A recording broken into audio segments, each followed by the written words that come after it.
ngotot. Ya, Bapak Ibu, siapa yang bisa?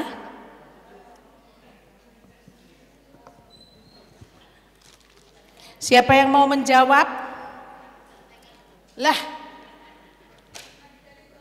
lagi cari contekan. Oke. Ayo. Saya ulang ya. Ayo maju. Kapan dan di mana John Main membentuk komunitas meditasi yang pertama? Ayo. Karena dia yang pertama, dia nanti boleh pilih hadiah. Di Biara Ealing London. Iya, tahun? Lah. Tahun? Bu, sini dulu Bu, kita kasihan Bu, kita kasih Bu. Hanya separuh ya, jadi hadiahnya separuh, lumayan lah ya. Ini buat itu handphone.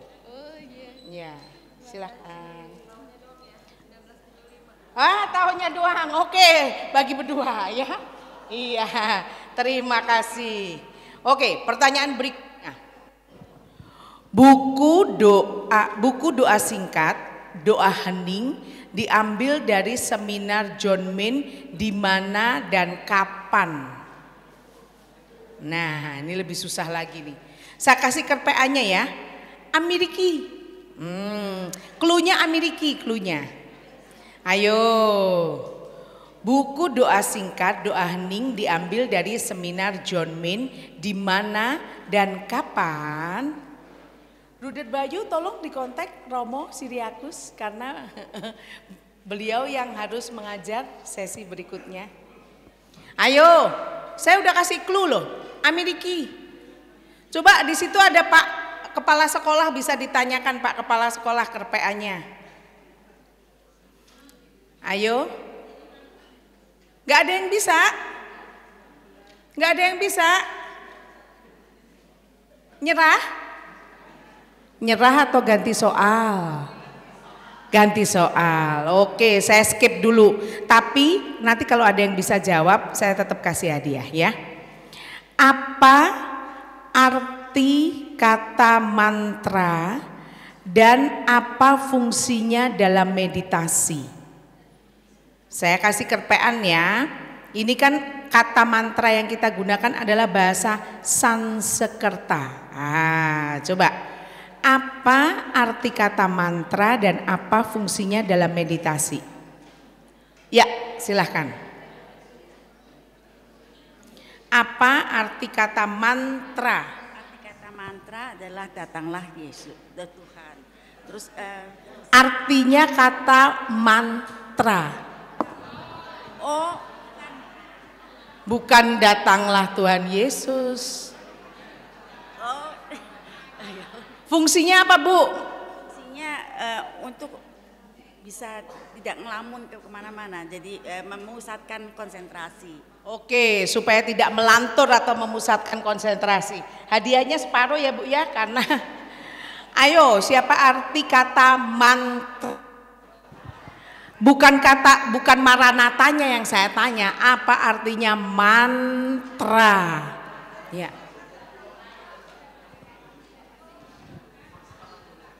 Artinya menuju ke pusat hati kita. Kurang beruntung. Man artinya pikiran, tra artinya melampaui. Mantra melampaui pikiran. Mantra sama dengan doa pendek, kata suci yang diulang terus. Inilah kalau ibu-ibu sudah mengenal AI. Ya. Sudah mengenal AI, langsung aja apa kata mantra? Langsung di Google saudara-saudara. Langsung pakai Meta AI. Oke. Man artinya pikiran, tra artinya alat untuk membantu pikiran supaya tidak melantur. Oke, ini gampang karena kemarin sudah sempat dimention sebentar. Kapan komunitas MK pertama kali dibentuk di Indonesia? Yang tahu maju kecuali Ibu Kindawati Sumantri. Ayo. Kapan komunitas, saya tambahin pertanyaannya, jadi hadiahnya saya naikkan. Pin Luce, kapan komunitas MK pertama kali dibentuk di Indonesia dan siapakah koordinator pertama MK Indonesia? Hadiahnya Pin Luce. Going once, kalau enggak buat saya. Bu, jangan cuman gini-gini Bu, Des, maju Bu, ayo Bu. Enggak, sudah ada duluan. Nah, kok pakai dibisikin sama Bu Kindawati? Enggak dibisikin. Ini enggak dibisikin, ini juga pasti salah. Oke. Koordinator Indonesianya Ibu Kindawati, tahunnya 1900. Wah, salah, Bu. Mohon maaf, Anda belum beruntung, iya. Tahun 1991 oleh Dr. Hendra. Separuh benar.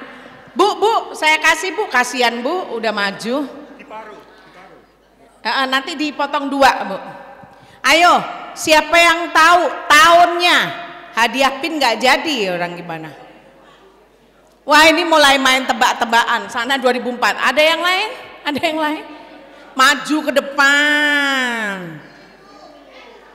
Maju ke depan. Yang nggak maju saya nggak terima. Enggak ini.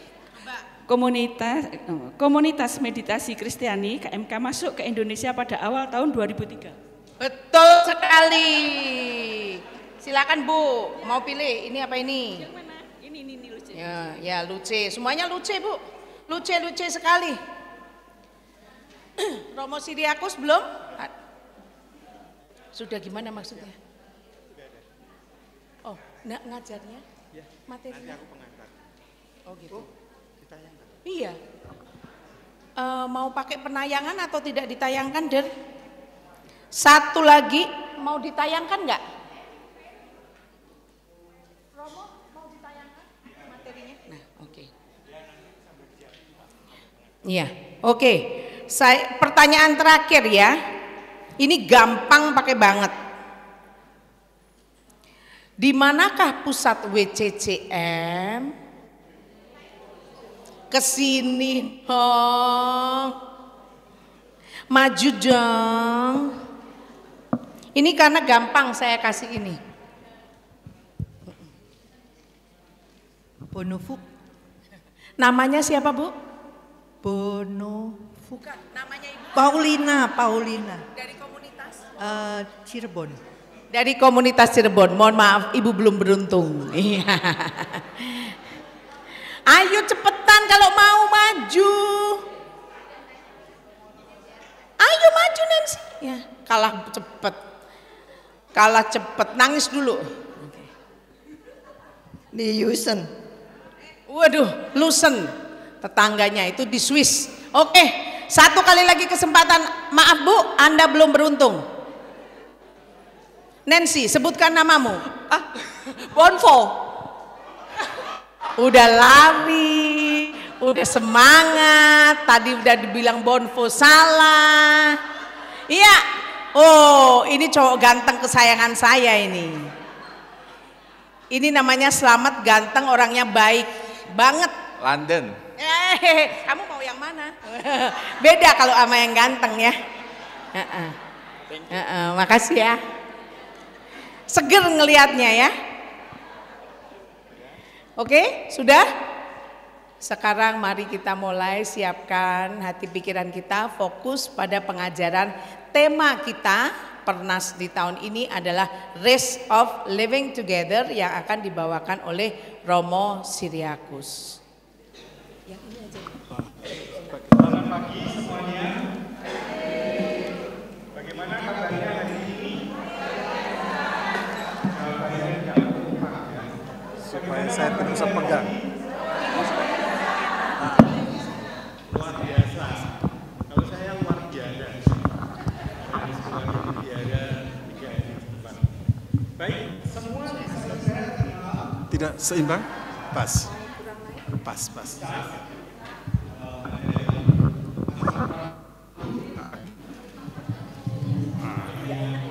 Nah, ini kurang pas ya.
Nah, untuk Pernas ini kita menghadirkan 3 narasumber yang akan membahas tema tersebut dari berbagai macam sudut pandang sehingga memperkaya kita. Sehingga saat kita pulang nanti dari Pernas ada yang bisa dibagikan, baik spirit Pernas maupun pendalaman materi-materi WCCM. Ada yang masih ingat tahun lalu tema WCCM apa ya? Metanoia, 2 tahun lalu, enggak setiap tahun kan? 2 tahun lalu metanoia. 1 tahun yang lalu? Enggak ada ya? Sebelumnya? Apa? Kesadaran manunggal. Nah, temanya bagus-bagus. Dan dari MK Pusat kemudian mengelola menjadi pengajaran-pengajaran dalam bentuk seminar, webinar, maupun kesempatan dalam Pernas ini. Nah, itu sedikit pengantar. Untuk yang pertama, Romo Siri akan mengajak kita untuk memperdalam ini. Baik, oh ya, sebelum mulai juga di depan sini belum dinyalain ya itu ya. Ada ikon. Di setiap biasanya seminar John Main atau pertemuan meditasi Kristiani dalam tingkat yang besar ada holy corner ya, sudut suci yang mengingatkan kita, simbol yang mengingatkan kita bahwa Allah hadir bersama kita. Demikian juga tadi pagi yang diberkati itu ikon Our Lady of Silence, ya. Simbolnya Bunda Maria menunjukkan jarinya di mulut begini, ya. Mengingatkan kita untuk tetap hening. Jadi ketika kita akan mempersiapkan diri Ekaristi, kita diingatkan lagi untuk masuk dalam keheningan. Juga ketika kita akan memulai kebersamaan bersama-sama di sini, ada baiknya kita juga menjaga keheningan itu. Kecuali MC ngajak ice breaking ya. Nah, kita juga mengikuti arahan dari panitia. Tapi selanjutnya kita akan juga menjaga keheningan meskipun ini bukan sebuah retreat. Tapi itu adalah bagian dari komunitas meditasi Kristiani. Pertemuan-pertemuan kekuatannya ada di dalam keheningan bersama. Untuk selanjutnya, selama waktunya cukup banyak, 1,5 jam ya. Nanti di akhir pemaparan ada kesempatan untuk menggali dengan diskusi dan tanya jawab. Untuk itu, waktu sepenuhnya saya berikan kepada Romo Siri untuk menyampaikan materi pagi ini. Silakan Romo. Ya. Belum. Baik, para Romo dan Suster, Bruder, Bapak dan Ibu yang terkasih, kita mengawali percakapan kita pagi hari ini dengan doa. Dalam nama Bapa dan Putra dan Roh Kudus, amin. Datanglah Roh Kudus, penuhilah hati umat-Mu dan nyalakanlah di dalamnya api cinta kasih. Utuslah Roh-Mu, maka semuanya akan dijadikan lagi dan Engkau akan membaharui muka bumi. Allah yang Maha Kuasa dan kekal, sertailah kami dalam perjumpaan, dalam percakapan dan sharing kami pada pagi hari ini, agar kami dapat memahami panggilan kami sebagai meditator dan juga sebagai orang Kristiani untuk selalu menyatu dalam komunitas, dalam hidup bersama. Berkati kami dengan kehadiran Roh-Mu sehingga kami memahami percakapan ini dan kemudian dapat menumbuhkan spirit semangat kami untuk hidup bersama dengan baik dan berbuah. Demi Yesus Kristus Putra-Mu, Tuhan dan pengantara kami, kini dan sepanjang masa. Dalam nama Bapa dan Putra dan Roh Kudus. Amin. Selamat pagi. Semoga semuanya sehat-sehat. Amin. Baik, Bapak dan Ibu yang terkasih, pagi ini kita mau merenungkan tema dari komunitas mondial meditasi Kristiani kita tahun ini. The risk of living together, resiko hidup bersama. Ini temanya gede banget, tetapi sebetulnya maksudnya amat sederhana. Kita itu dipanggil untuk hidup bersama dengan orang lain. Tapi hidup bersama dengan orang lain itu bukan tanpa resiko. Hidup bersama dengan orang lain itu tidak enak-enak saja, selalu ada problem, ada risiko.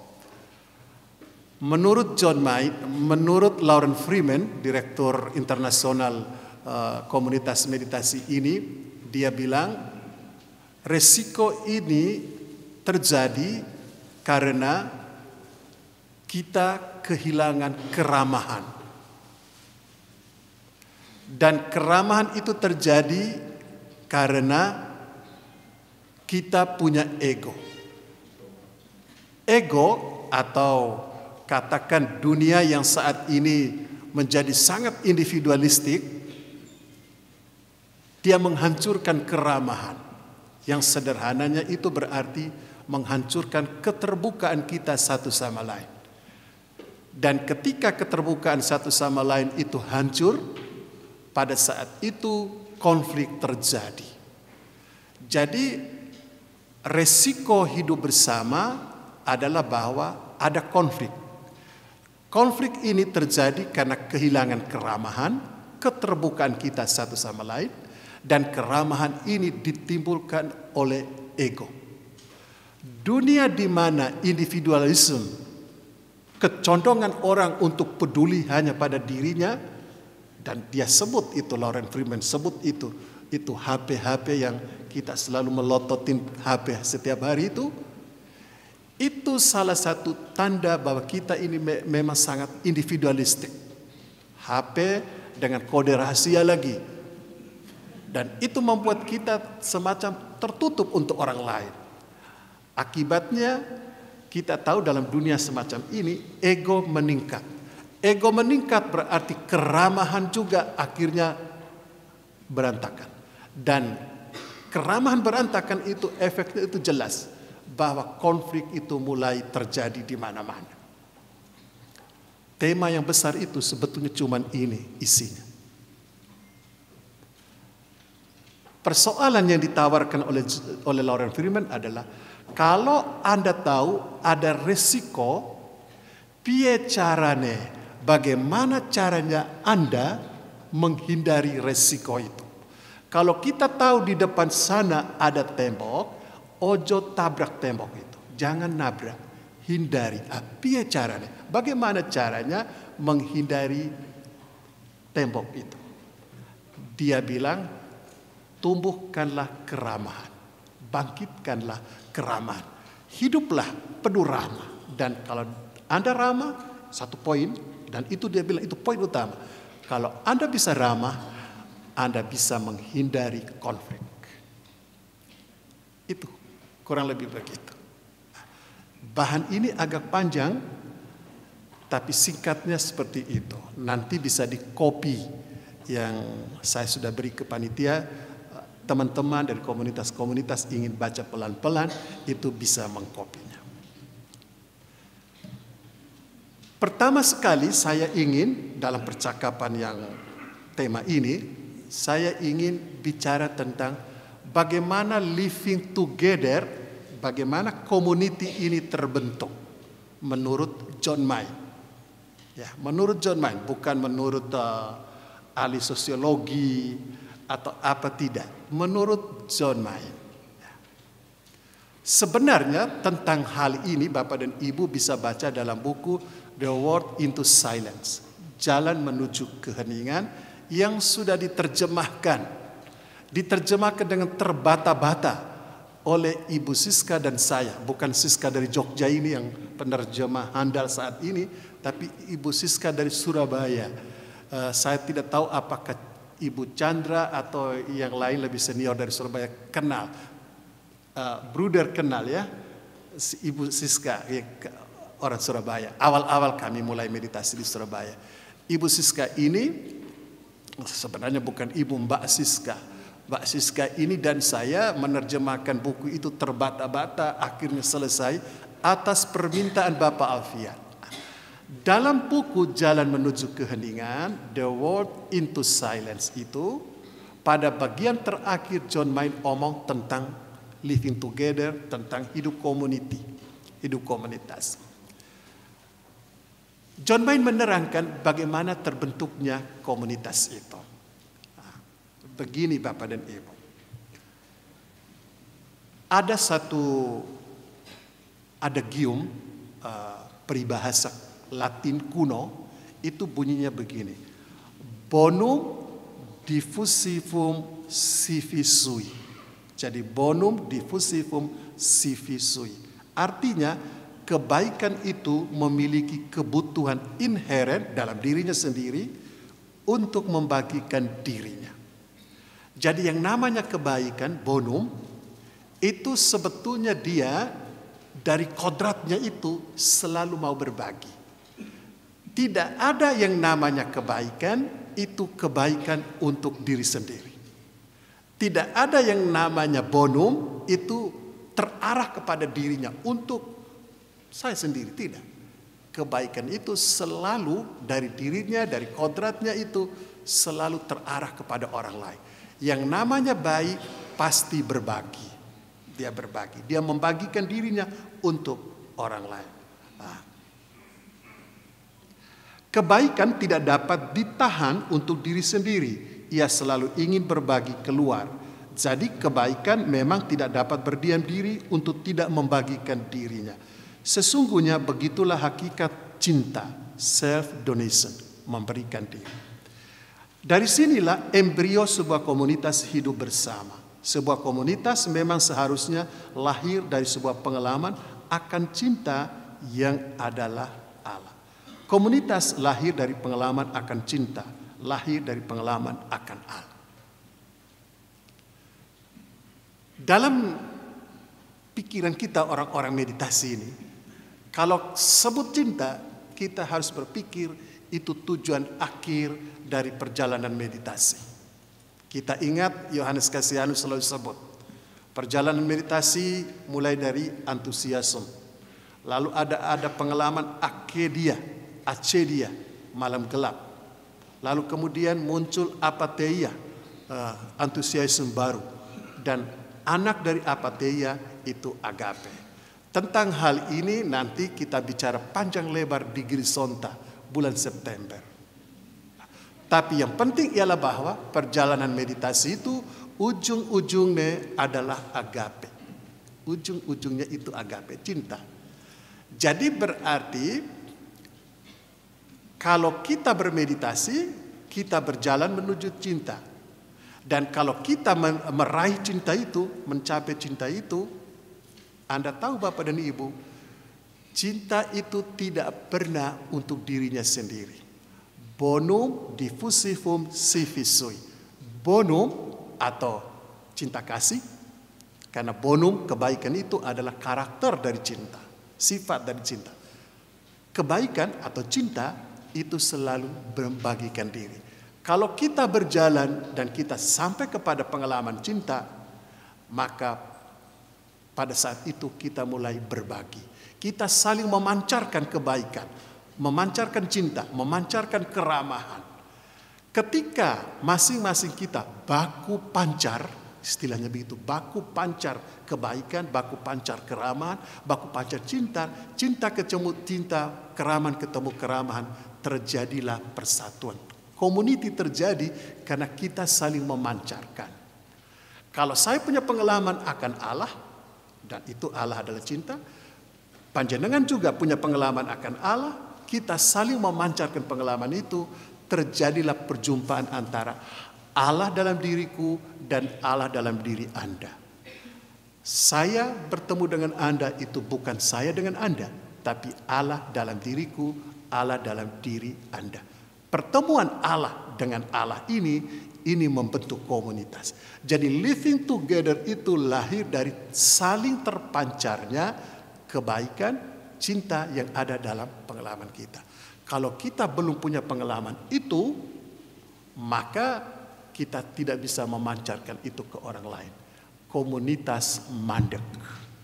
Konflik itu terjadi karena kita ada 10 orang dalam komunitas itu. 9 orang punya cinta, 1 orang cinta tidak punya, maka rusaklah komunitas. Sebab untuk merusak living together nggak butuh banyak orang. Cukup 1 orang yang aneh, nyeleneh, selesai cerita, ambruk. Tapi untuk membangunnya, we must do together. Kita harus buat sama-sama. Oke.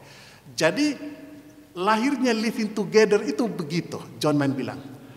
Oleh meditasi kita masuk dalam pengalaman cinta, pengalaman akan Allah, dan pengalaman akan Allah, pengalaman akan cinta itu selalu terpancar keluar. Dan ketika kita saling memancar keluar, pancaran-pancaran ini bertemu, menyatu, lalu embrio komunitas itu terjadi. Dalam cara lain, John Main mengatakan meditation creates community. Meditation yang membawa kita kepada pengalaman akan Allah itu membentuk kita, mengarahkan kita kepada community. Jadi hidup bersama dalam komunitas itu lahir dari pengalaman meditasi. Bagaimana kita menerangkan ini? Saya sudah terangkan tadi. Baca sendiri. Itu community itu begitu. Bagi saya yang penting Bapak dan Ibu paham cerita John Main tentang bagaimana terbentuknya komunitas. Sekarang kita omong tentang resiko hidup bersama. Resiko hidup bersama itu terjadi, Lauren Freeman mengatakan dalam wawancara dengan tim dari WCCM newsletter, surat kabar di komunitas mondial ini, dia mengatakan resiko yang terjadi dalam hidup bersama itu adalah konflik. Ada resiko, ya ada resiko. Karena ada saya, karena ada panjenengan, kita hidup bersama, lalu pasti konflik. Dan konflik antara kita ini terjadi karena keramahan antara kita itu tidak ada lagi. Kita tidak ramah. Kita tidak ramah. Kenapa kita tidak ramah? Bisa karena ada rasa takut, bisa karena ada curiga, karena ada cemburu, karena iri hati, macam-macam. Lalu kemudian kita tidak ramah. Kalau sudah ada mulai iri hati, sudah mulai ada cemburu, mulai rasa takut, saling bersaing satu sama lain, itu semua membuat kita itu tidak bisa terbuka satu sama lain. Jadilah konflik. Jadi konflik itu terjadi karena perasaan-perasaan itu. Dan itu semua, iri hati, cemburu, tidak mampu terbuka satu sama lain, kecurigaan, itu semua adalah wajah-wajah dari egoisme. Karena kita punya ego, maka ego ini menampilkan diri untuk melindungi dirinya, untuk survive, untuk bertahan hidup, untuk menjaga-jaga dengan orang lain. Ego ini membuat tameng. Tameng itu yang namanya ketakutan, ya curiga, ya cemburu, ya iri hati, macam-macam. Dan itu membuat kita tidak ramah. Kita tidak mampu terbuka pada orang lain. Akhirnya konflik terjadi. Itu resiko dalam hidup bersama adalah konflik. Ketika orang bekerja bersama, hidup bersama, konflik dapat saja muncul. Ego menyelinap dalam segala hal, dan hal ini terjadi dalam segala level, mulai dari level individu, komunal maupun global. Jadi dalam kebersamaan kita, konflik dapat terjadi karena ego kita masing-masing dapat terselip dalam semua segi dan aspek kehidupan bersama kita. Karena itu, resiko konflik memang bisa terjadi dalam hidup bersama kita karena ego. Semakin besar ego kita, semakin besar resiko konflik itu. Jadi kalau sudah ada konflik, nggak usah saling tunjuk. Dia penyebab, dia bukan aku, dia. Tidak usah saling menunjuk. Karena yang namanya konflik itu karena Anda punya ego dan dia juga punya ego. Itu saja. Jadi tidak usah saling tuding. Oke. Lauren Freeman menyebut secara spesifik masalah keramahan. Jadi kalau ego hancur, kalau ego terlalu kuat, keramahan hancur. Kalau keramahan hancur, kemungkinan konflik itu menjadi besar. Oke. Oleh karena itu, kita butuh pengalaman keramahan. Hospitality itu kita butuh dalam hidup bersama. Hospitality itu mulai dari hal sepele. Saling memberikan senyuman itu hospitality, tanda saya terbuka. Dan hanya untuk senyum saja itu tidak cukup hanya kekuatan kemauan dari saya. Senyum itu juga harus kita membutuhkan rahmat Tuhan. Roh Kudus yang kita sebut semalam gratia actualis. Di luar aku untuk senyum pun Anda tidak mampu. Kurang lebih begitu kalau kita menafsirkan kata-kata Yesus, di luar aku kamu tidak dapat berbuat apa-apa. Di luar aku, tanpa rohku, tanpa roh kebenaran, kebaikan sekecil apapun tidak pernah bisa kita buat. Berarti yang namanya kebenaran, hal yang benar. Yang namanya kebaikan, hal yang baik. Hanya mungkin kita hayati, kita buat kalau ada roh di dalam diri kita. Ada Tuhan di dalam diri kita. Oleh karena itu, Bapak dan Ibu, kita sekarang bicara mengenai ramah hospitality. Yang diduga oleh Lauren Freeman itu penyebab paling nomor satu membuat konflik itu terjadi dalam hidup bersama.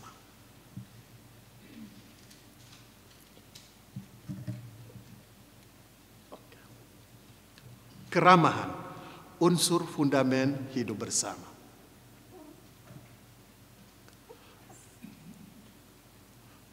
Kalau saya memang punya punya hubungan emosional dengan kata keramahan ini, karena kami di Karmel itu memang keramahan itu satu poin yang penting. Saya coba sharing dengan Bapak Ibu apa yang dikatakan dalam Regula Karmel berkenaan dengan hidup bersama. Dalam Regula Karmel, aturan dasar yang mengatur hidup Karmel yang disahkan oleh Paus Innocentius keempat pada tahun 1247, bilik seorang prior atau kepala biara diusahakan agar berada dekat pintu masuk rumah biara supaya dialah orang pertama yang menyambut tamu. Saya pernah prior di Wairklau. Jadi kamar saya memang dekat dengan ruang tamu. Cukup pusing karena tamu itu selalu bel. Apalagi biar kami dekat rumah sakit, bel bisa tengah malam menjelang fajar, terutama untuk mereka yang membutuhkan minyak suci. Walaupun sebagai imam kita sudah tahu yang namanya minyak suci nggak boleh Romo mengeluh, pergi. Tapi kadang-kala memang mengeluh sedikit.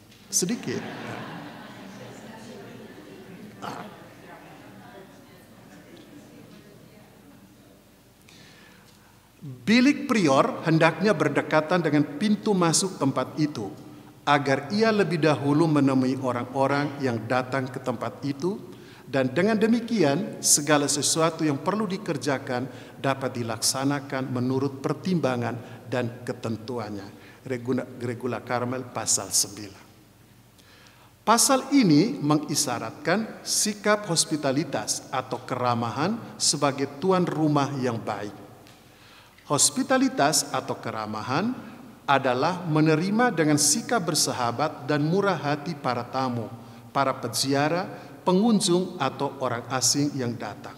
Menerima mereka seperti menerima saudara sendiri atau sebagai bagian dari keluarga kita, bagian dari komunitas kita. Sikap menerima seperti ini merupakan kebutuhan dasar manusia.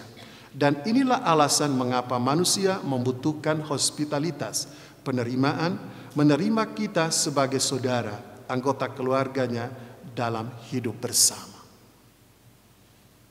Itu hospitality, itu keramahan. Jadi berkenaan dengan keterbukaan hati dan tangan untuk menerima orang lain. Tapi Bapak dan Ibu, kita sadar atau tidak sadar, Tuhan itu omong dalam kitab Imamat bab 25. Dia bilang begini, tanah ini milik saya. Itu Tuhan omong itu. Tanah ini milikku. Kamu adalah orang-orang yang saya terima untuk tinggal di tanah ini. Kalau Tuhan mengatakan ini tanah kami, tanahku, berarti kita semua itu orang asing. Kalau teman-teman dari Jawa mengatakan pulau Jawa ini tanah kami, berarti orang Flores, orang NTT, orang Sulawesi, Anda adalah orang asing di sini. Gitu cara pemahaman. Tuhan tuh omong, tanah ini milikku. Kamu saya terima untuk tinggal di sini. Berarti kita semua di hadapan Tuhan itu sebetulnya orang asing. Kalau kita butuh Tuhan, itu berarti kita membutuhkan keramahannya. Tuhan buka tangan, monggo melebet, silahkan masuk, tinggal di sini. Berarti kita ini harus sadar kita semua adalah orang asing di tanah ini.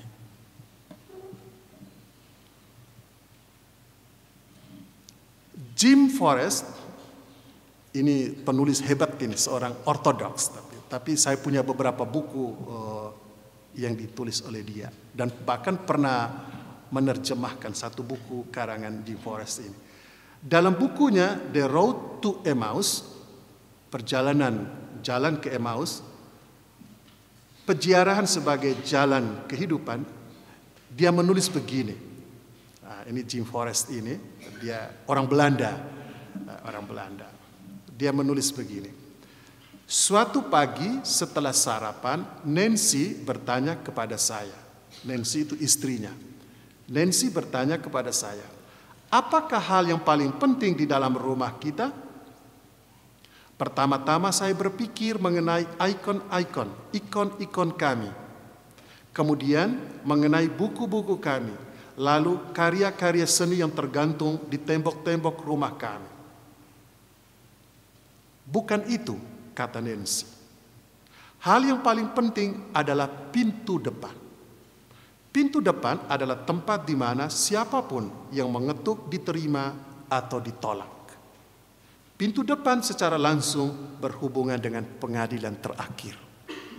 Itu kata Nancy, istrinya Jim Forrest.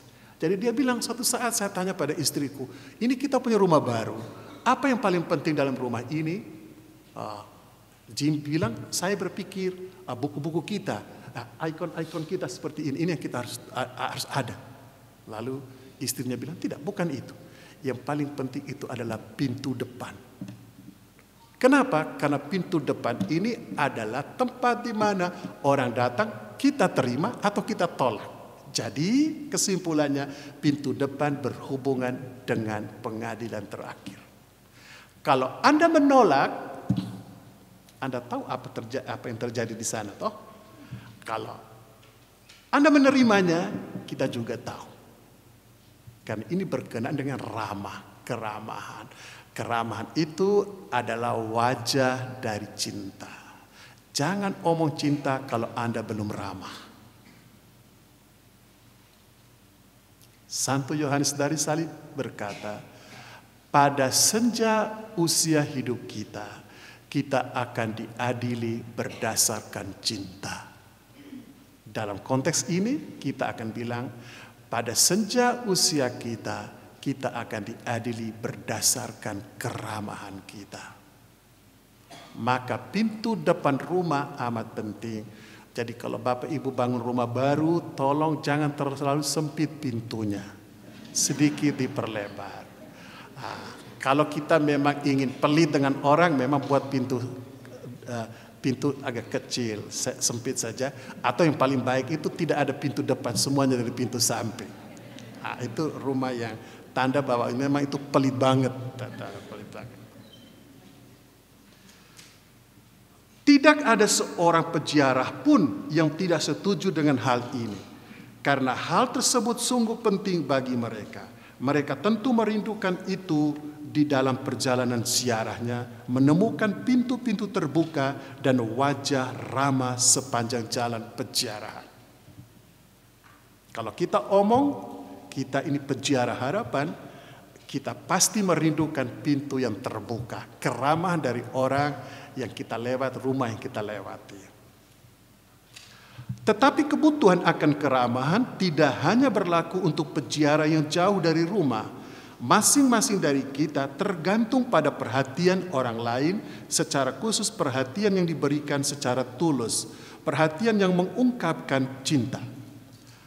Di manakah ada di dalam kehidupan ini saya hidup tanpa memberikan perhatian kepada orang lain, orang tua, guru, teman kerja, imam, dan orang asing?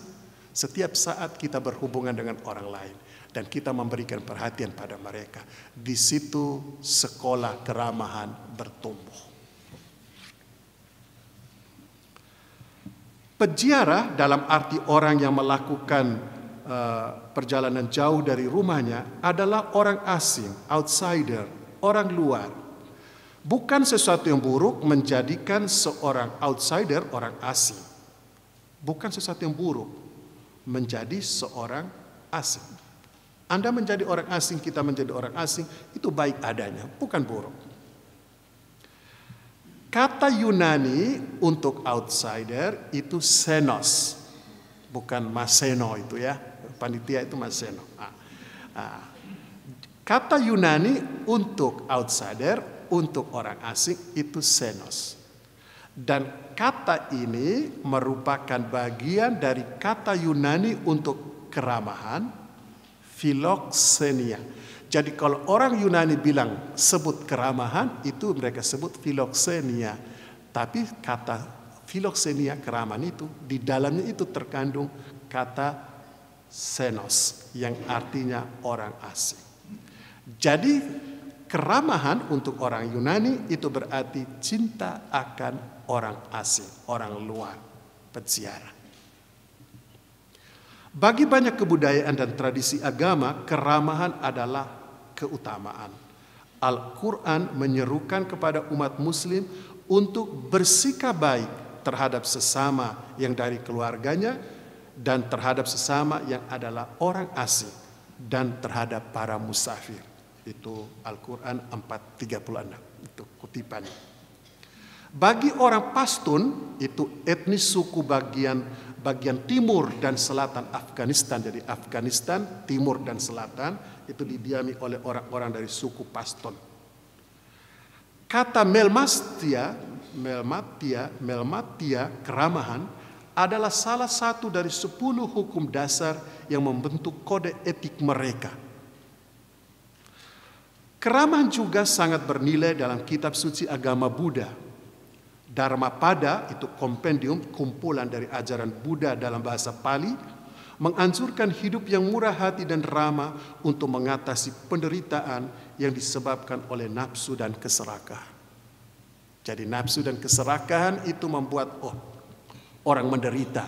Maka keramahan itu membuka tangan, membuka hati, menerima orang, berbagi, itu cara obat untuk mengatasi penderitaan oleh keserakahan dan rakus itu.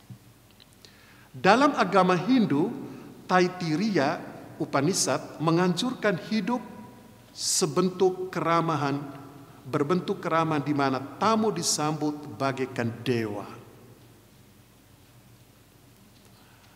Kalau ini kita pergi ke terapis selama Nabi di Flores Timur, itu di depan pintu biara itu, pertapan itu gambar seorang rahib terapis.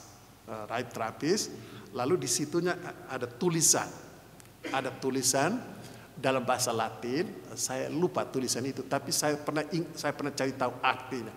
Ternyata itu adalah tradisi dari Benediktus sejak zaman dulu. Itu tulisan yang di samping dipegang oleh seorang rahib terapis, patung rahib terapis itu tulisan itu artinya baiklah bagi kamu yang datang, baiklah bagi kami yang tinggal. Jadi ini sebetulnya kata-kata hospitality dari Benediktus, supaya kamu yang datang itu adalah orang baik dan kamu membawa berkat. Itu maksudnya. Kamu adalah orang baik, kamu membawa berkat. Sehingga ketika kamu datang, saya tidak menutup pintu, saya tidak takut. Saya menerima Anda karena kedatanganmu adalah berkat. Bukan untuk nagih utang, tetapi untuk berkat. Oleh karena itu, gambarnya itu bagus. Ini tradisi kuno. Baiklah berkat bagi kamu yang datang, berkat juga bagi kami yang tinggal di sini. Saya buka pintu, buka tangan. Hospitality, keramahan, bukan hanya suatu kewajiban, tetapi suatu berkat. Dan suatu berkat yang dibagikan. Bagi orang yang dapat melihat, saya kasih tebal, itu dalam di sini tidak terlihat, tapi di teks asli saya kasih tebal. Bagi orang yang dapat melihat, tamu adalah malaikat yang terselubung. Seperti tamu malaikat yang dikirim dari surga yang diterima oleh Abraham dan Sarah di bawah pohon oak di Mamre. Ingat cerita itu? Ingat ya, itu Kejadian bab 18. Pada suatu sore Abraham duduk-duduk santai, mungkin fantasi kita mengatakan dia mungkin duduk santai, ada teh, ada kopi di depan kemah itu. Tiba-tiba di sana di pohon itu dia lihat ada 3 orang toh. Dia pikir siapa orang ini, dia tidak kenal. Tapi begitu orang itu datang, kitab suci katakan Abraham bersujud di depan orang asing itu. Oh, itu maknanya mendalam. Ini orang asing loh ini. Orang asing dia tidak kenal, tapi dia menyembah. Sesudah itu dia suruh hambanya, tolong potongkan domba, tolong buatkan roti. Lalu dibuatlah roti bundar-bundar dan itu domba diolah lalu disajikan untuk tamu orang asing itu. Lalu kemudian kita ingat ya, orang asing kemudian bilang, nanti tahun depan kami datang lagi, Sarah sudah punya anak. Tapi Sarah kan merasa aneh, aku kan sudah umur sekian, ini tamu ini ngawur. Bagaimana dibilang saya tahun depan punya anak? Lalu Sarah kan tertawa. Lalu tamu itu bilang, kenapa kau tertawa Sarah? Lalu Sarah berbohong sedikit. Oh tidak, saya tidak tertawa. Lalu tamu bilang, tidak, kau tertawa. Nah sudah, itu orang tamu ngomong, kau tertawa. Tapi ingat tahun depan saya datang. Dan memang 1 tahun kemudian kan dia melahirkan Isa itu. Ternyata siapa itu 3 orang itu? Itu adalah Allah sendiri yang nyamar dalam diri orang asing. Maka hati-hati, jangan serta-merta usir orang asing, sangat berbahaya. Ini berhubungan dengan sana, pengadilan terakhir. Jadi hospitality atau keramahan itu bagaikan seperti pintu yang terbuka.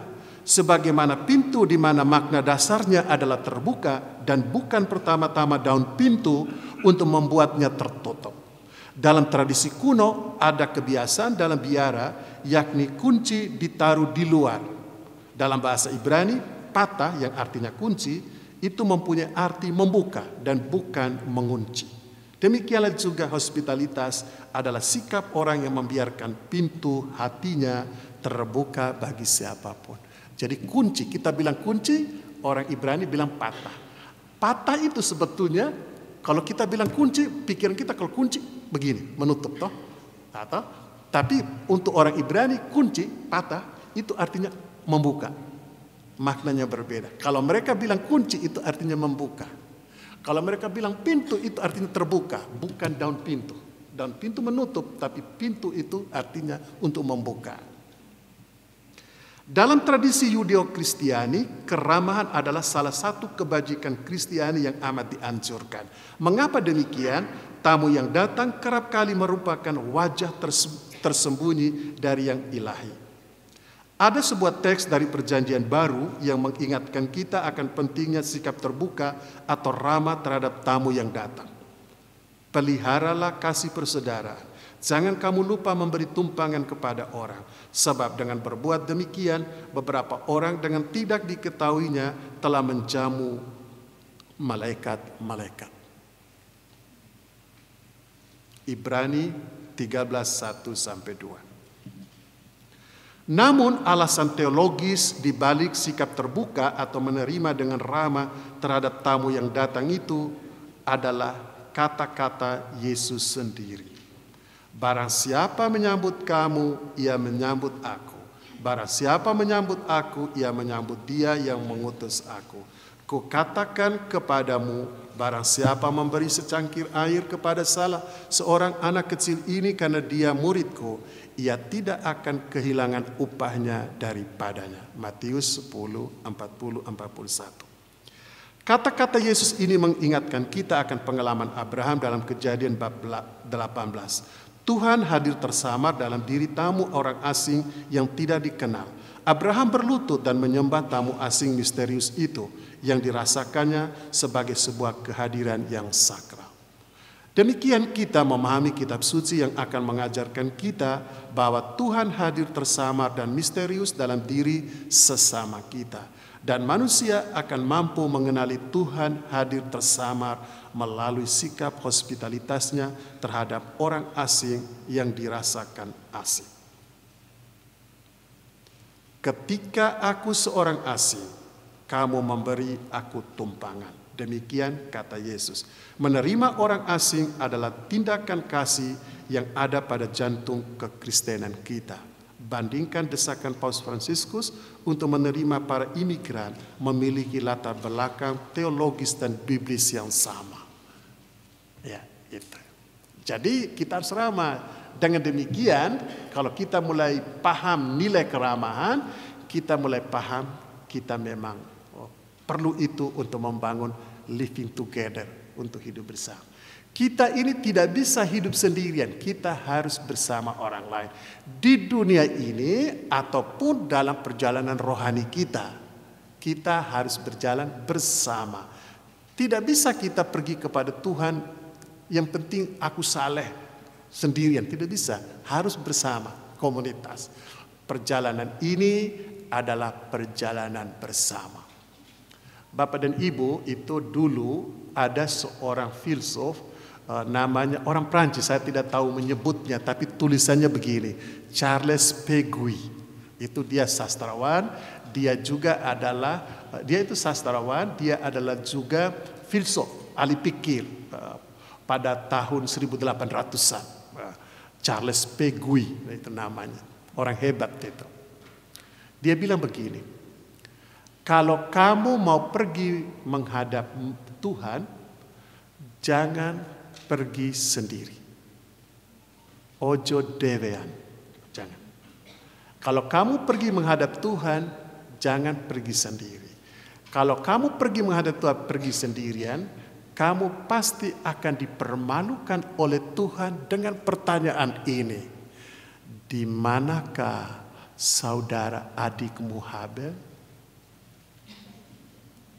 Dia bilang kalau kamu pergi Tuhan sendirian, kamu pasti malu karena Tuhan akan tanya, di mana Habel saudaramu? Kamu mau jawab apa? Itu dia mau mengatakan, berarti kamu pergi ke sana jangan lupa gandeng dengan orang lain. Together. Saya kira itu mengerti. Tahu toh? Tapi saya lihat seperti Bapak Ibu bingung ketika saya sebut Habel. Tahu toh cerita Habel dan Kain toh? Itu kan Tuhan tanya pada Kain itu, di mana adikmu Habel? Tidak tahu. Saya tidak tahu. Apakah saya ini penjaga adikku? Nah, itulah. Cuek bebek mulai muncul dalam sejarah mulai dari kisah Abel. Cuek bebek. Maka dalam sakramen tobat kan kita bilang saya berdosa, pikiran, perkataan, perbuatan dan kelalaian. Nah, itu dosa kelalaian itu dosa yang mengatakan saya tidak tahu. Apakah saya mau repoti dia? Saya tidak mau merepotkan diri. Nah, itu mulai lalai.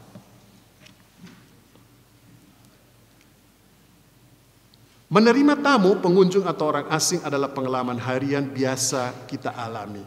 Namun pengalaman yang nampak biasa-biasa saja ini merupakan pengalaman mistik ketika kita bisa menangkap kehadiran ilahi di dalam diri mereka. Perjalanan kehidupan doa dengan kasih sebagai buah baik yang menjadi tujuan akhirnya, bandingkan gambaran Yohanes Cassianus mengenai perjalanan hidup doa, meditasi, membawa kita kepada kemampuan untuk terbuka terhadap kehadiran ilahi dalam diri tamu, pengunjung, peziarah, orang asing, orang lain. Hati penuh kasih yang kita alami sebagai buah dari pengalaman doa kita memampukan kita untuk mengenali Allah di dalam diri tamu-tamu kita, orang-orang yang datang mengunjungi kita, saudara-saudari kita serumah dan sekomunitas. Semoga kita memperlihatkan keraman kita kepada sesama kita. Benedictine Benoit Standard, seorang penulis kenamaan Italia, menulis demikian. Hospitalitas, keramahan, adalah tindakan tertinggi dari karya belas kasih.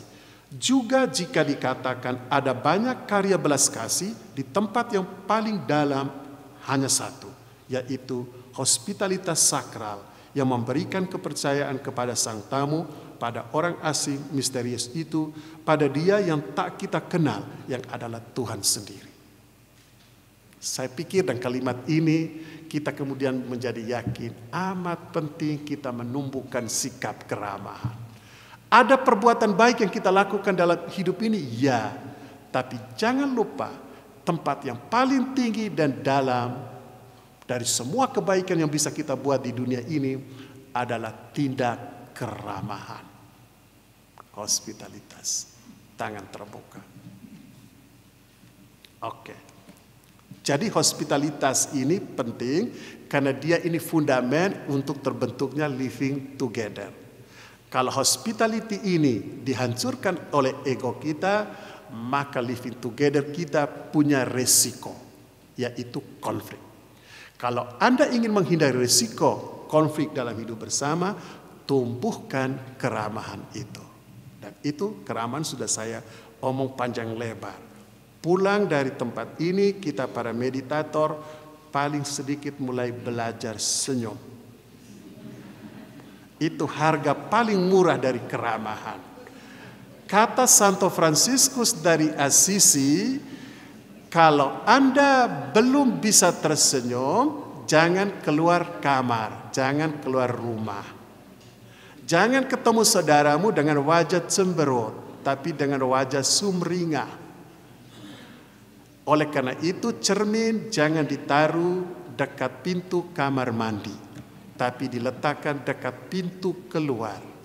Jangan keluar pintu, jangan keluar rumah, jangan keluar ruangan kalau belum tersenyum. Lihat dulu wajah di cermin itu. Itu perintah Fransiskus Assisi. Terakhir, saya ingin merenungkan kita punya tema ini kan, gambar yang diterangkan oleh Bapak Kusnin Tan semalam, itu O Felix Culpa. O dosa yang menguntungkan. Dalam tradisi Katolik, ungkapan O Felix Culpa, o dosa yang menguntungkan atau membahagiakan, muncul paling awal dalam Mada Pasca, Exultet. O Felix Culpa, que talem et tantum meruit habere redemptorem. O dosa yang membahagiakan, yang mendatangkan penebus. Dalam abad keempat, Santo Ambrosius juga mengungkapkan kejatuhan Adam yang menguntungkan, yang dosanya membawa kebaikan bagi manusia. Teologi ini diteruskan oleh muridnya Santo Agustinus mengenai kejatuhan manusia, sumber dosa asal. Dari dosa itu muncullah sang kebaikan yang tak tersentuh oleh dosa itu, yakni sang penebus. Jadi Agustinus juga omong tentang dosa yang menguntungkan. Dia mengatakan dari dosa itu muncullah sang kebaikan yang tak tersentuh oleh dosa itu, yaitu sang penebus. Dan Thomas Aquino pada abad pertengahan meneruskan gagasan itu dengan mengatakan bahwa Tuhan mengizinkan kejahatan terjadi untuk mendatangkan kebaikan yang lebih besar. Jadi mari rame-rame buat dosa. Kesimpulan sederhananya begitu.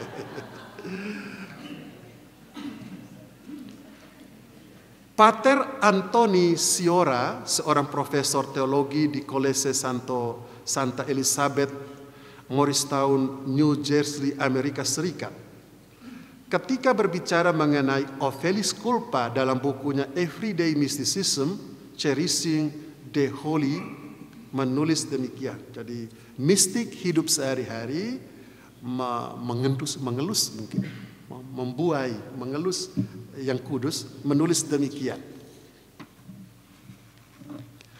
Kejatuhan manusia itu menjadi kesempatan bagi datangnya Sang Mesias. Kejatuhan dapat menjadi kesempatan bagi rahmat Allah. Kejatuhan dapat menyadarkan kita bahwa kita membutuhkan seorang penolong, seorang penebus. Kejatuhan membuat kita menjadi sungguh-sungguh seorang manusia. Yesus memang tidak memanggil kita untuk sukses. Ia memanggil kita untuk mengetahui kelemahan kita dan menggantungkan diri kita kepada kekuatannya di dalam kehidupan kita. Kita tidak dapat bangkit dari kejatuhan kita hingga kita betul-betul sadar bahwa kita membutuhkan seorang penolong dan penebus yang datang membantu kita bangun.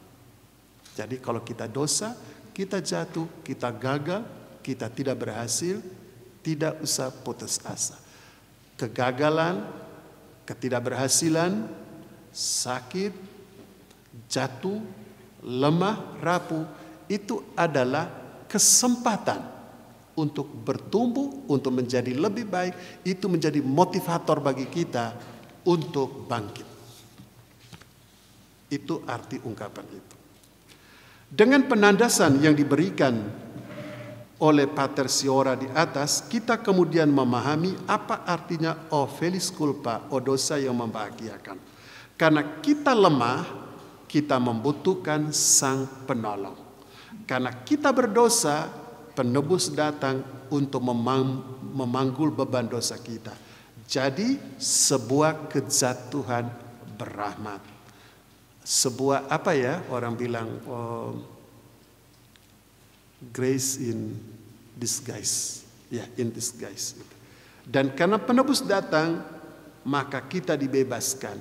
Kita menjadi lebih baik. Banyak pengalaman mengajarkan kita kejatuhan, kegagalan itu tidak perlu membuat kita harus putus asa. Tidak perlu membuat kita harus merasa minder. Tidak perlu harus membuat kita merasa terpuruk. Tidak perlu. Asal kita pandai melihat kegagalan, kejatuhan, kedosaan kita dengan baik, kita bisa melihat itu sebagai kesempatan yang Tuhan berikan kepada kita untuk bangun. Untuk bangun. Kalau dalam meditasi kita kemudian selalu diganggu oleh pelanturan-pelanturan, tidak usah putus asa. Jangan katakan meditasi bukan jalanku. Jangan. Pelanturan-pelanturan, ketidakmampuan kita untuk beri atensi pada kata itu, kadangkala itu menjadi kesempatan berahmat, sarana yang diberikan Tuhan untuk kita untuk lebih dekat dengan Dia. Gary Pearce itu yang bukunya kita jadikan bacaan setiap minggu itu, dia bilang begini, 20 menit kita bermeditasi dan selama 20 menit ini 15 kali kita keluar dari atensi, kita mengelantur 15 kali. Tapi 15 kali juga kita bangun, kita kembali ke mantra kita. Maka ketika kita menghadapi pelanturan dan kita selalu kembali, kita tidak usah mengatakan Tuhan saya menyesal, tidak usah. Kita bisa dengan bangga hati, ya dengan bangga kita bilang, Tuhan tengoklah anakmu ini, 15 kali saya jatuh, tapi 15 kali saya bangun kembali kepadamu. Lebih positif kan nadanya? Jadi pelanturan itu adalah kesempatan yang diberikan kepada kita untuk kembali kembali sekali lagi.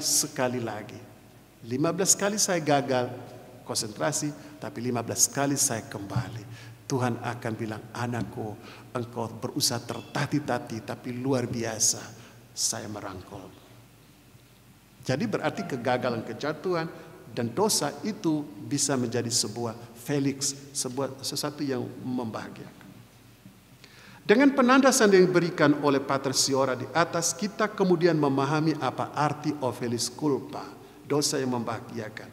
Karena kita lemah, kita membutuhkan sang penolong. Karena kita berdosa, kita membutuhkan penebus. Kalau kita merasa kita tidak berdosa, pasti kita merasa tidak butuh penolong itu.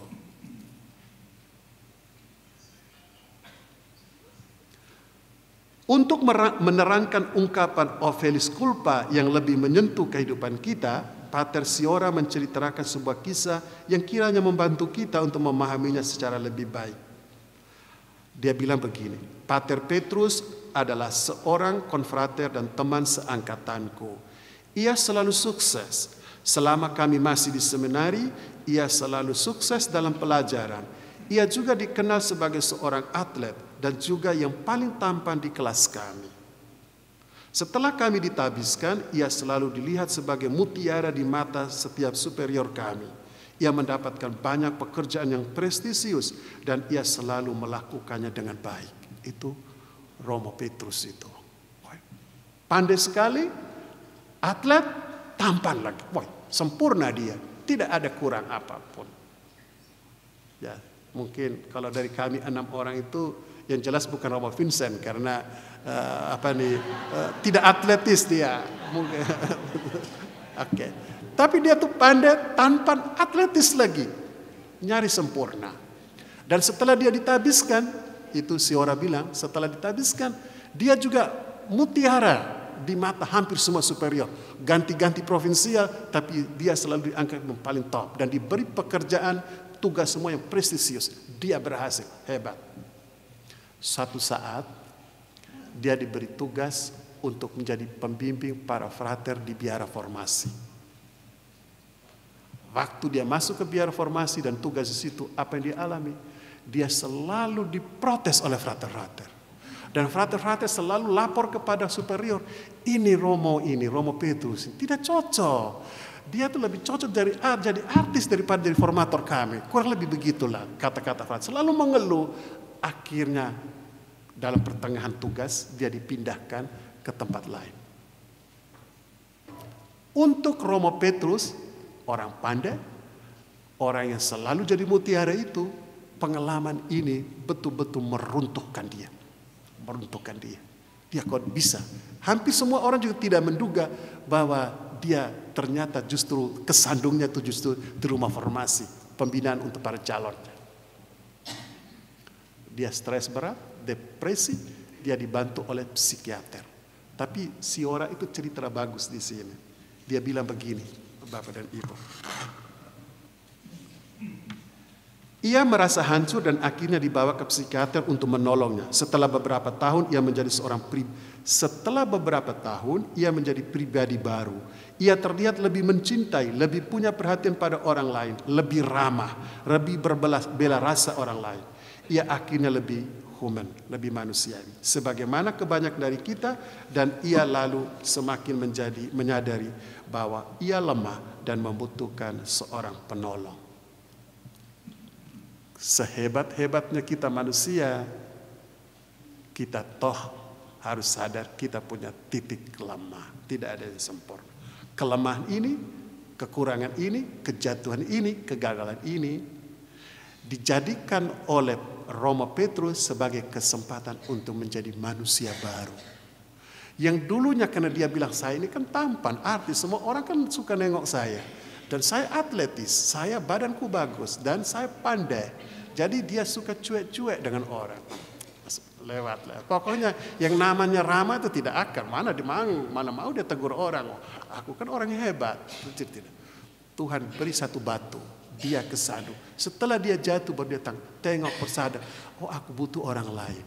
Aku butuh Tuhan. Dia berubah menjadi manusia baru. Seandainya tidak ada pengalaman itu, dia tetap Superman. Dia tetap melayang di atas awang-awang. Tidak pernah menyentuh tanah. Tapi sekarang dia menjadi manusia. Kita semua akhirnya membutuhkan pengalaman krisis dalam hidup kita. Kita butuh itu.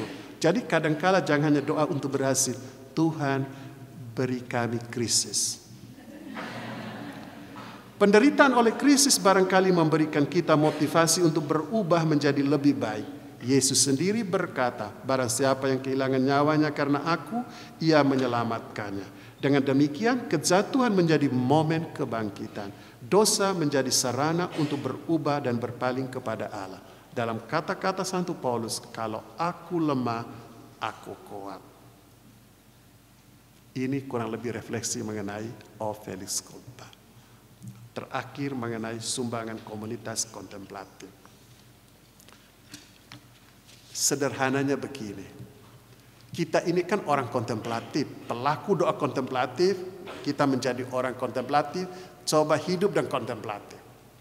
Dan orang kontemplatif itu dengan sendirinya, seperti selalu saya ulangi, mengikuti Yohanes Cassianus, kita sedang membentuk diri kita menjadi orang yang penuh kasih. Karena agape kasih itu adalah ujung akhir dari perjalanan meditasi kita.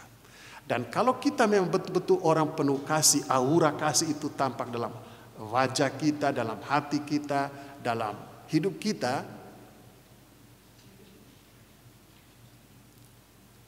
maka kita bisa membuat orang-orang itu enjoy dengan kita, senang dengan kita, lalu kemudian menyatu dengan kita, membentuk hidup bersama. Jadi berarti sumbangan kita adalah keramahan kita yang lahir dari cinta agape yang adalah buah akhir, tujuan akhir dari perjalanan meditasi kita. Kalau kita belum bisa ramah, berarti kita belum punya kasih di dalam hati. Kalau kita belum punya kasih di dalam hati kita, berarti meditasi kita ora payu, tidaklah berjalan dengan baik. Maka akhirnya para saudara yang terkasih, baiklah sekali lagi kita berpegang pada meditasi harian kita 2 kali sehari dengan tekun dan setia selalu. Amin.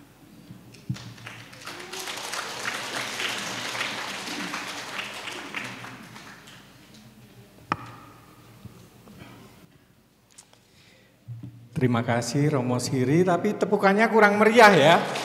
Ya. Baik. Apakah ada yang belum tersenyum di ruangan ini? Coba tengok kiri kanan dan berikan senyum terlebar kita ya. Itu sumbangan komunitas kontemplatif. Baik. Selama 1 jam tadi kita sudah diajak Romo Siri untuk mendalami tema The Risk of Living Together ya. Bukan kumpul kebo maksudnya ya. Tapi setiap komunitas itu punya risiko karena Kita semua mempunyai latar belakang yang berbeda. Dan Romo Siri tadi saya mencatat ada beberapa hal. Penghalang terbesar dalam hidup bersama itu adalah ego. Ini sama ya seperti dalam praktek meditasi ya. Penghalang terbesar meditasi kita itu juga diri sendiri, ego. Jadi dengan menekuni meditasi Kristiani kita juga berjuang mengikis dominasi ego kita. Itu benang merahnya.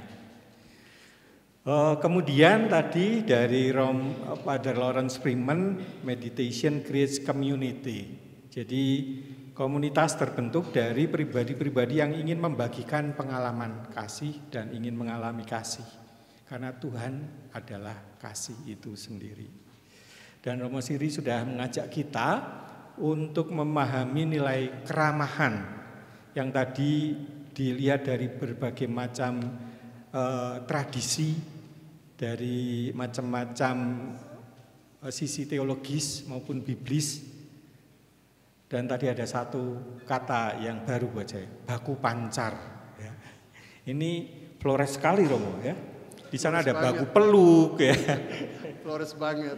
Ya, baku pancar gitu. Tapi ada juga baku pukul ya. Tapi kita memperjuangkan ini, baku pancar, memancarkan aura kasih itu. Dan yang terakhir ada Felix Culpa.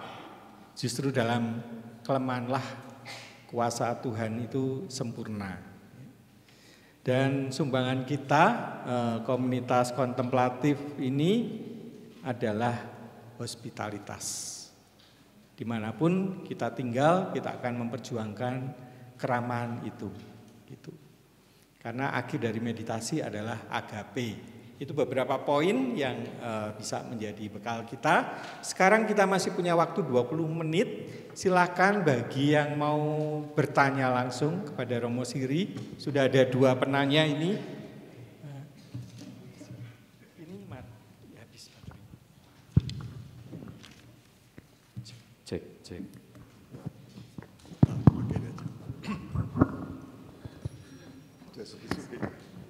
Nggak boleh lama-lama. Terima kasih atas waktunya. Tadi Romo Siriakus menjelaskan dengan jelas sekali mengenai diperlukannya ramah tamah, keterbukaan, dan kasih dalam living together.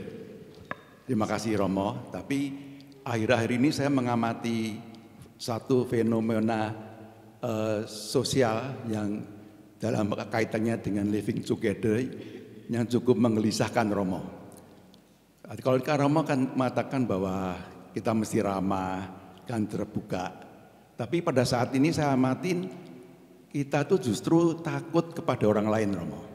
Jadi kalau kita terima message dari orang yang dikenal, kita pasti udah curiga dulu bahwa ini penipu atau bukan.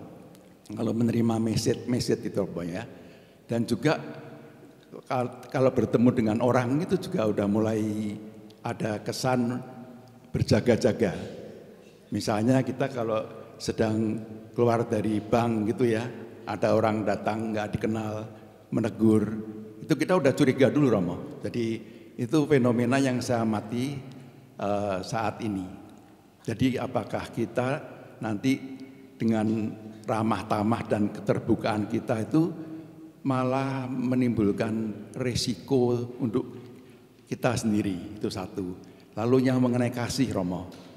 Kasih itu kalau sekarang kejahatan keuangan khususnya di dunia perbankan ya, itu sebetulnya mereka tidak memakai internet atau teknologi untuk menipu orang Romo. Tapi sekarang mereka menggunakan social engineering.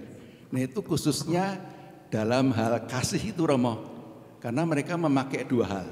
Yang pertama itu menakut-nakuti korbannya, menimbulkan kekhawatiran. Misalnya dengan menelepon, wah itu anak kamu mengalami kecelakaan karena lalu minta bantuan keuangan atau tertangkap narkoba. Itu dia menimbulkan ketakutan dalam diri korbannya.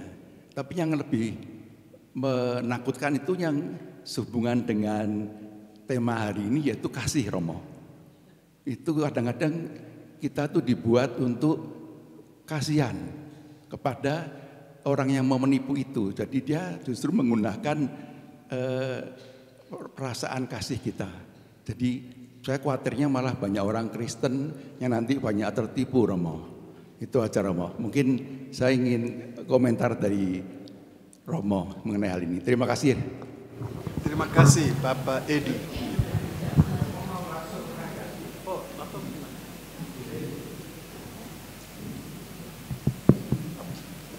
Baik, terima kasih Bapak Edi atas pertanyaannya.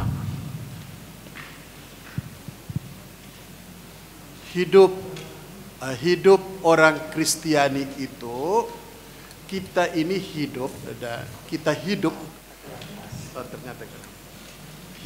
kita orang Kristiani itu di dalam diri kita. Kalau kita omong tentang keutamaan itu, Bapak Edi, itu tidak ada hanya satu keutamaan tunggal. Jadi kita punya keutamaan-keutamaan, dan keutamaan-keutamaan itu memang saling melengkapi, saling membangun, saling menopang, gitu ya. Kita omong tentang keramahan itu satu, walaupun itu seringkali dibilang paling utama, tapi bukan berarti keutamaan lain itu tidak ada. Keutamaan lain juga harus bertumbuh, dan mungkin keutamaan lain itu mungkin kita bilang wisdom, kebijaksanaan, gitu ya, kebijaksanaan. Jadi keramahan ini kalau kita masak itu mungkin ini adalah sayur lodeh. Sayur lodeh ini bumbu utamanya apa? Kalau bumbu utamanya itu pedas-pedas itu lombok, tapi harus dibarengi dengan sedikit jeruknya dan segala macam ya, apa campur. Jadi tidak bisa hanya satu. Jadi hidup Kristiani kita itu dibangun di atas keutamaan, dan keutamaan itu tidak cuma satu. Kebetulan kita omong tentang keramahan, dia harus ditopang oleh keutamaan yang lain. Dan saya pikir keramahan harus dibarengin dengan wisdom, kebijaksanaan. Kebijaksanaan itulah yang membantu kita untuk tidak sekonyol seperti yang Bapak ceritakan tadi. Ya, begitu. Jadi berarti ramah tapi ada wisdom, di kiri kanan kita ada wisdom, ada kebijaksanaan, ada kecerdasan gitu, itu harus disertai. Sebab kalau tidak itu kalau kita cuman ramah tanpa ada wisdom, kita itu idiot. Kita idiot. Ya, jadi berarti kita membangun hidup Kristiani kita itu di atas fundament keutamaan-keutamaan itu. Dan itu tidak ada keutamaan tunggal, harus barengan. Dia membentuk satu rangkaian yang membuat kita tampil sebagai orang Kristiani yang baik. Kita bilang yang baik. Begitu kurang lebih. Dan kalau itu yang kita pahami, maka terjawablah juga pertanyaan kedua. Jadi kasih kita itu memang kasih dengan wisdom, discernment. Kita butuh roh. Sehingga pada saat kita tahu ini, orang ini menipu kita, rupanya kita harus ambil jalan lain. Kita bisa bantu dengan cara lain. Ya, jadi kalau memang orang itu suka tipu, kita membantu dia, ungkapan kasih kita kepada dia adalah diam-diam panggil polisi supaya tangkap. Nah, itu. Jadi artinya tidak ada kebijaksanaan keutamaan tunggal, harus ada yang mengitari kita. Sebab kalau tidak, bahasa sederhana kita jatuh ke dalam idiot. Kita menjadi idiot karena kalau hanya mengandalkan satu keutamaan. Jadi mesti bareng-bareng. Terima kasih.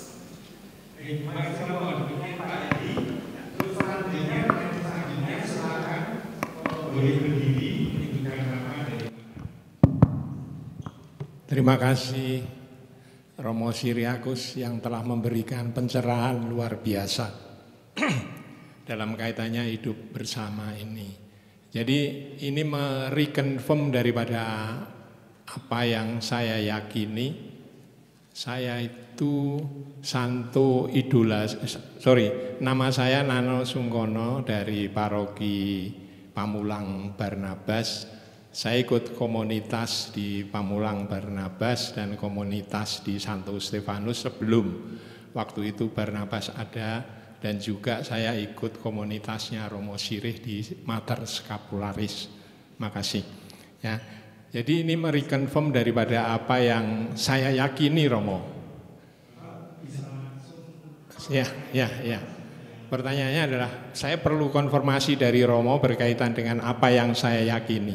Bahwa idola saya Santo itu adalah Santo Dismas, yang sang penyamun, sang pembunuh, yang pada saat terakhir, saat ini juga kamu masuk surga sama saya. Itu idola saya.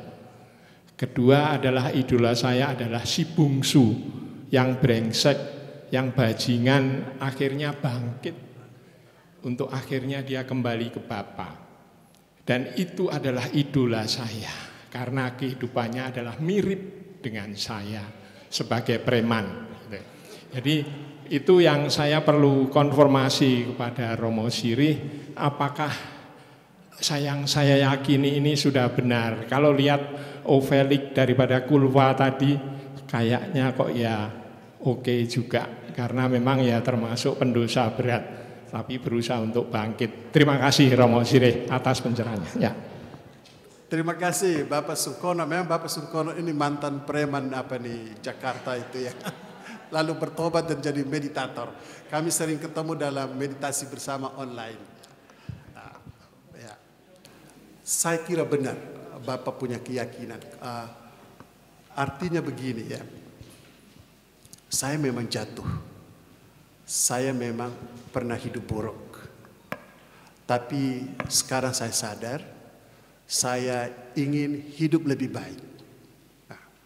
Jadi sehingga kejatuhan itu, keburukan itu tidak lewat begitu saja, tapi itu menjadi pemicu, motivator yang memberikan kekuatan kepada saya untuk sekarang saya bangkit. Bagi Tuhan tidak penting berapa kali kita jatuh. Bagi Tuhan yang paling penting adalah kalau kita jatuh, kita bangun. Dan itu paling penting untuk Tuhan. Tuhan kita itu begitu. Oleh karena itu, benarlah pengalaman Bapa dan apa yang kita sharingkan pagi ini. Oh Felix Culpa, ada kelemahan, ada kejatuhan, ada dosa. Asal mata kita terarah ke atas, kita bisa bangun. Jangan pernah menghina orang yang pernah jatuh, orang yang pernah gagal. Kita bisa lebih buruk, kita tidak tahu. Bisa lebih buruk dari orang itu. One day in the future, pada masa depan.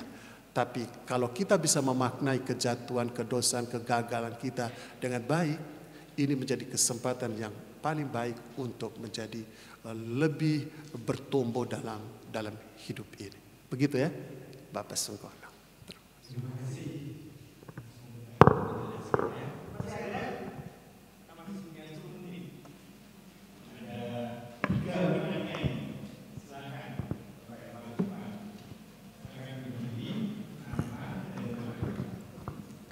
Saya Petrus Suroto Madiun, ya. Bagaimana Romo kalau kita menghadapi orang-orang yang kelihatannya ramah, ya, jadi penampilannya ya ramah, tapi ternyata tidak genuine, jadi hanya seperti pura-pura atau pakai topeng. Terima kasih.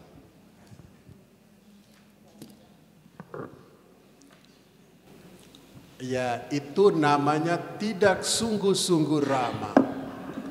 Tidak sungguh-sungguh ramah. Itu ramah pura-pura. Tapi dalam pengalaman hidup ya, Bapak Petrus, dalam pengalaman hidup kita juga tahu bahwa orang yang pura-pura pada suatu saat kebuka kedoknya.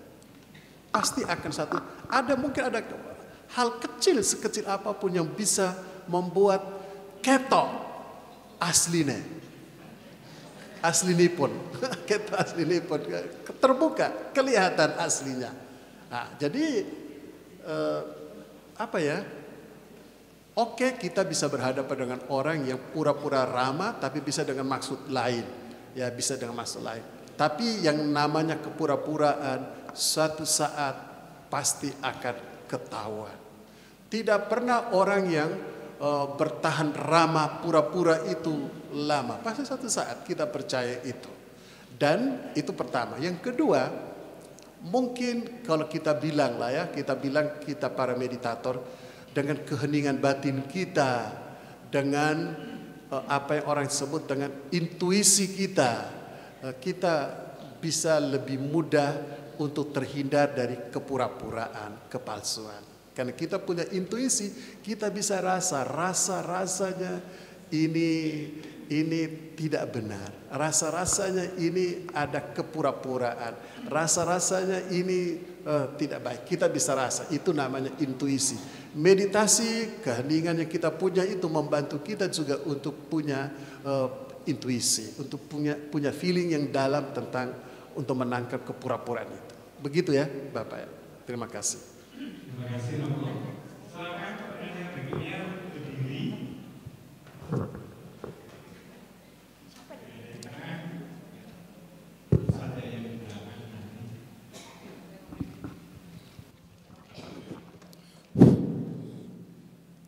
Salam Maranatha.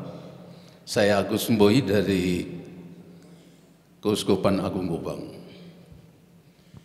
Dalam kaitannya dengan dosa yang membahagiakan, saya ingin penjelasan atau pandangan dari Romo dalam berkaitan dengan peristiwa inkarnasi. Peran Maria sehingga Yesus bisa menebus dosa manusia.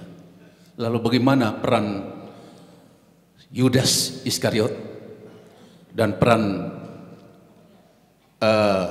Pontius Pilatus? Mereka memang berdosa, tetapi kalau tanpa mereka, apakah peristiwa inkarnasi itu terjadi? Apakah ini juga disebut sebagai dosa yang membahagiakan? Lalu kita semua mempersalahkan mereka. Apakah pendapat kita ini benar? Sebab kita belum pernah dengar pendapat dari Tuhan itu sendiri. Yang kedua, dalam peristiwa dengan keramahan. Dalam peristiwa keramahan itu, saya mendengar penjelasan dari Patre Romo Patris. Ada seorang pendeta yang bertanya, ini Romo Patris ini tidak menyayangi orang-orang Protestan, selalu menyalahkan orang Protestan. Lalu Romo Patris mengatakan gini, saya menyayangi orang Protestan, saya kasih, saya mencintai, tetapi Protestantismenya saya tidak menyayangi. Kasih itu artinya, kasih itu bukan berarti yang baik. Kasih itu artinya gebrak atau membuat sesuatu yang membuat orang supaya sadar. Bagaimana dengan pandangan Romo? Sebaik dalam kaitannya dengan yang halus-halus tadi, yang ini. Sebab kalau sifat kami orang NTT, ya mungkin Romo, kita memang kasar, tapi hati kita baik. Kita bukan marah berarti kita ini, tapi kita maksudnya kau harus baik. Ya ini. Demikian mungkin ini sebagai bahan diskusi. Terima kasih. Baik Bapak Agus dari Kupang. Saya jawab yang kedua dulu. Berkenaan dengan Romo Patris ini ya. Memang dia punya YouTube itu cukup banyak orang nonton. Dia suka serang orang Protestan. Lalu dia mengatakan, bahkan keras ya, pedas. Tapi dia mengatakan, aku mengasihi mereka ya. Ya memang. Bapak, kasih itu adalah keutamaan. Keutamaan kasih toh, ada 3 keutamaan teologal. Kasih, harap, dan iman. Iman, kasih, dan harap. Kita sebut mereka keutamaan. Keutamaan bahasa Latin itu virtus. Virtus. Dalam ajaran kita, yang namanya keutamaan, mereka bilang ini keutamaan. Keutamaan itu orang bilang begini, virtus stat in medio. Keutamaan itu berdiri di tengah. Jadi kalau kita bilang kasih, dia tidak berarti kalau mereka tapi dia juga tidak berarti kekasaran. Virtus stat immedi. Dia di tengah-tengah. Dia di tengah-tengah. Virtus stat immedi. Oleh karena itu, bagaimana dari kasus cerita mengenai Romo Patris ini, kalau kita berpikir pada dua prinsip ini, pada prinsip virtus stat immedio, keutamaan itu berdiri di tengah-tengah, dia berdiri antara kelembagaan dan kekerasan, maka saya pikir ini cara yang baik untuk melihat cerita ini. Jadi oleh karena itu, saya tidak mau menilai Romo Patris dia sendiri, karena dia mengatakan itu kasihku yang saya ungkap dengan kata-kata kasar. Ya, pokoknya pasti Romo Patris itu hitung dia, itu berkenan kalau ini sebagai utama. Apakah ini kenemenan kasarnya, apakah ini keterlaluan, atau ini kelembagaan. Jadi antara dua, maka yang namanya keutamaan dalam hidup ini adalah sebuah seni. Seni itu nggak bisa dipatok kaki. Seni itu kita rasa-rasa. Ini keterlaluan. Kalau ini terlaluan itu menjadi ekstrim. Kalau ini terlalu kelembagaan itu juga menjadi ekstrim lain. Jadi tengah-tengah. Jadi berarti bagaimana melihat cerita ini? Saya pikir sebaiknya saya mau pernah lihat YouTube-nya teman-teman sedang ngomong tetangga-tetangga umat itu ngomongnya. Lalu saya juga melihat, tapi saya berpikir lebih baik kita pakai prinsip ini untuk melihat apa yang dibuat oleh Romo Patris dalam bentuk itu. Begitu, jadi saya tidak mau menilai dari saya sama saya menilai dia. Jadi kita hanya ngomong virtus stat immedi. Jadi tentang itu selalu tidak ekstrim banget, tidak terlalu. Itu namanya virus dan kasih itu virus, kasih itu total. Yang pertama tentang kedua tugas dan polisi dan ya saya pikir sederhananya Feris Culpa itu sudah bisa dikenakan pada orang ini. Orang ini penebusan via negativa, jadi via negatif, cara negatif. Jadi mereka ini bisa menjadi tangan-tangan yang dipakai bahwa itu penebusan. Saya pikir kasus mereka keterlibatan mereka dalam itu juga bagian dari sudah dilancar dari sana ke negara lain sudah mengatur kisah yang memang kita rupanya Tuhan membutuhkan kelemahan-kelemahan ucapan manusia untuk hadir dan itu pertama. Yang kedua, nasib mereka itu misteri kebaikan kemurahan Tuhan yang menjadi hati bagi mereka. Kita melihat itu. Romo ini bagaimana konstruksi? Kasih itu kan di dalam Islam dia bilang mengajar. Jadi kasih bukan berarti kita orang wajah kita senyum-senyum saja. Tapi bagaimana menegaskan kelurusan atau kebenaran itu? Kita tetap pada pendirian kebenaran itu. Jadi kalau ada di dalam kitab suci, kita tetap menegakkan kebenaran itu bukan berarti kita jahat. Karena ada dalam kitab suci, kasih artinya mengajar. Begitu. Jadi sebagai membuka wawasan kita juga tempat diskusi adalah tidak selamanya orang senyum-senyum, orang baik-baik dan kita itu baik. Begitupun tidak selamanya orang yang kasar-kasar, keras-keras itu jahat. Mungkin ini pengalaman hidup kita seperti itu. Demikian, terima kasih. Terima kasih Bapak Agus ya. Oke, jadi artinya Bapak Agus sangat menikmati YouTube-nya Romo Patris ya.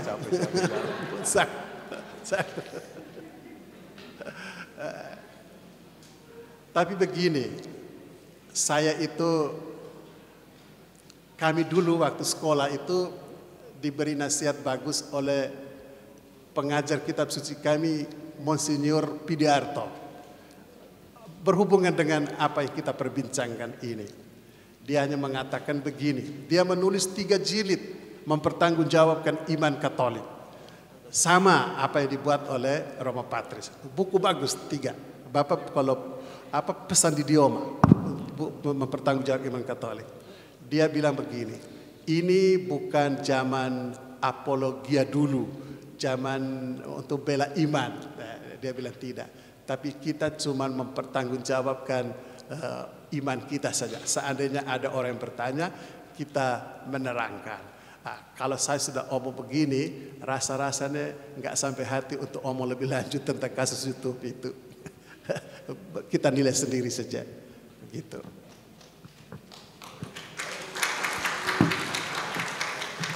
Terima kasih Romo. Sebenarnya masih ada penanya tapi kita kehabisan waktu. Jadi nanti masih ada diskusi dalam kelompok untuk memperkaya dan mendalami ini ya. Kalau mau tanya dengan Romo bisa nanti duduknya pas coffee break deket-deket Romo ya langsung ya. Kita ada waktu 30 menit untuk istirahat, minum kopi dan lalu kembali ke ruangan ini. Selanjutnya nanti kita akan berproses bersama dalam kelompok. Sampai ketemu pukul, itu kecepatan ya jamnya ya? Ya 10.35, silakan.